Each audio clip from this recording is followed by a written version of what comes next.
Before the roaring engines of Toyota, the sleek lines of Honda, and the global reach of Nissan became synonymous with Japanese automotive prowess, there were giants, forgotten titans who laid the very foundations of an industry that would conquer the world.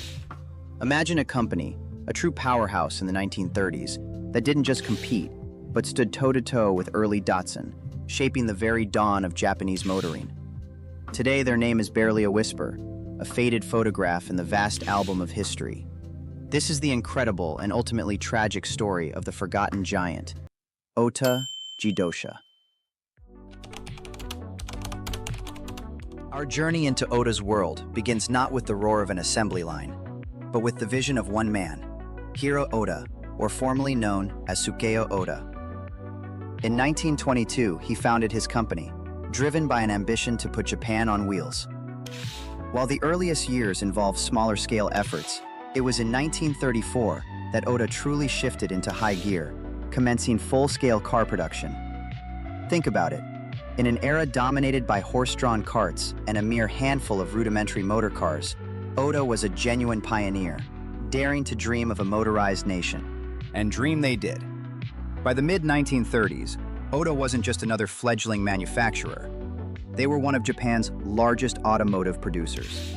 Their vehicles, particularly the immensely popular Model OD, weren't just objects of desire. They were a common, reassuring sight on the streets, ferrying families, businesses, and even dignities. These cars weren't just transportation. They were tangible symbols of Japanese ingenuity, ambition, and a burgeoning national pride. They were building a reputation for reliability and quality, a reputation that put them squarely in contention with their contemporaries, including Datsun.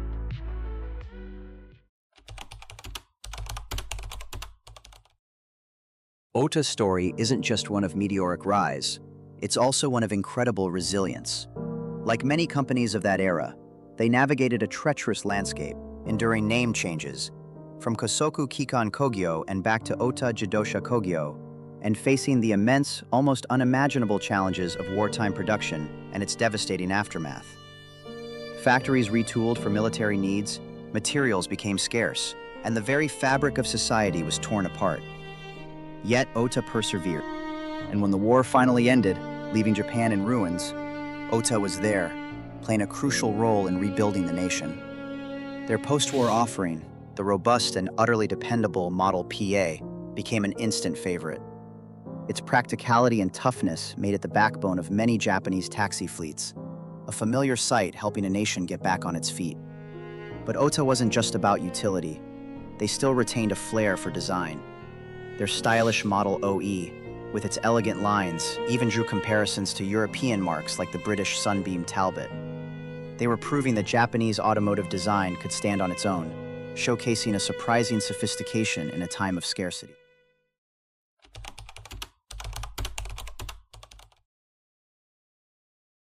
But the post-war boom, while a period of rebirth, also brought with it an unprecedented level of competition. This was a new era, technological arms race where speed and scale were paramount.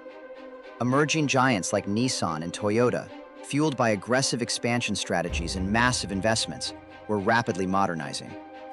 They were pouring capital into cutting-edge technologies, pioneering more efficient mass production techniques, and aggressively expanding their distribution networks, both domestically and, crucially, internationally.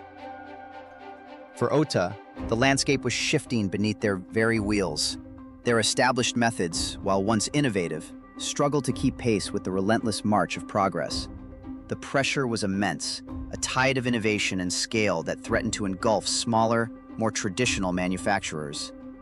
It was a brutal reality of industrial evolution: adapt or be absorbed. Ohta, despite its valiant efforts and proud history, found itself increasingly outmaneuvered in this high-stakes game. And so, in 1957, the inevitable happened.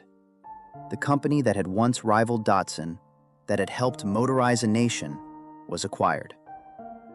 Ohta Jidosha was absorbed by Tokyu Kurogane Kogyo, and with that, car production under the proud Ohta name ceased forever.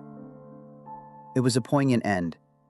Their historic Omori Works factory, once a beacon of Japanese automotive ambition, eventually became part of Nissan itself. a profound irony, being absorbed by one of the very companies it once stood toe-to-toe with.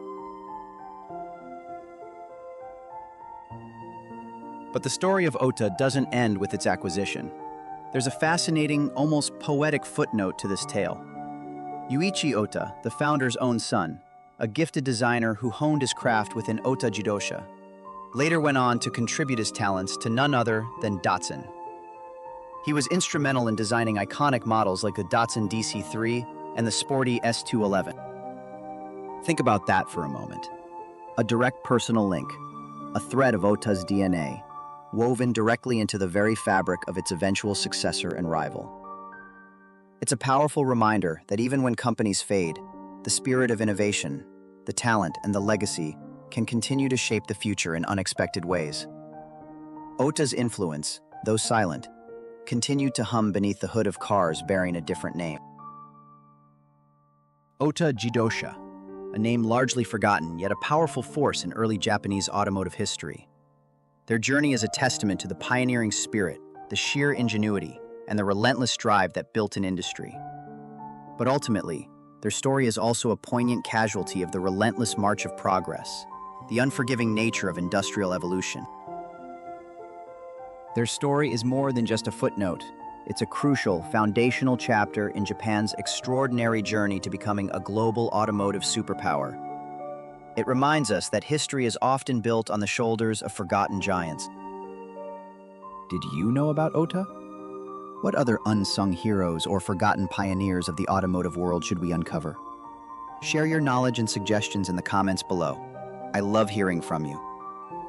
If you found this deep dive into the past as fascinating as I did, please hit that like button, subscribe for more forgotten histories and automotive insights, and enable notifications so you don't miss our next adventure. Thanks for watching.